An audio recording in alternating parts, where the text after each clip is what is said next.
ప్రభుత్వ పాలనలో తప్పుపట్టే అంశాలు కోదండరాంకు ఏం కనిపిస్తున్నాయో అర్థం కావడం లేదన్నారు మంత్రి హరీష్ రావు. అనేక సంక్షేమ కార్యక్రమాలు అమలు చేయడం ఆయనకు ఇష్టం లేనట్లుందని ఆగ్రహం వ్యక్తం చేశారు. కంపు ఏదో అన్నట్టు ఎవరు చూసినా ఆయనకి ఏం కంపు కనబడుతుందో నాకైతే అర్థమవుతలేదు. పేదలకు 40 లక్షల మందికి నెలకు 1000 రూపాయల పెన్షన్ ఇస్తే నీకు కంపుగా కనబడుతుందా కోదండరాం గారు?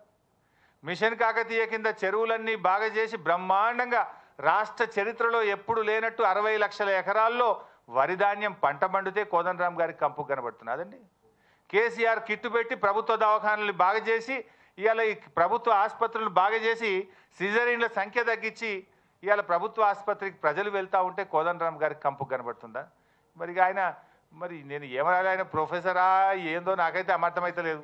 అసలు కుల వృత్తుల గురించి తెలంగాణ ఉద్యమంలో ఏం మాట్లాడుకున్నాం కోదండరాం గారు? మేము కూడా ఉన్నాం కదా ఉద్యమంలో, మీరు కూడా ఉన్నారు కదా. ఏమన్నాం మనం? తెలంగాణ వస్తే కుల వృత్తులు బలపడతాయని చెప్పినాం.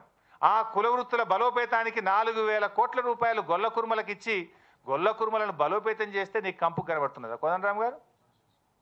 ఇవాళ తెలంగాణలో 500 ఇంగ్లీష్ మీడియం రెసిడెన్షియల్ స్కూళ్ళు, ఎస్సీ ఎస్టీ బీసీ మైనార్టీల కోసం 500 రెసిడెన్షియల్ స్కూళ్ళు తీసుకొస్తే మా కోదండరాం గారి కంపు కనబడుతున్నా. అది కంపు చూసే మనసును బట్టి నీ ముక్కును బట్టి ఉంటుంది.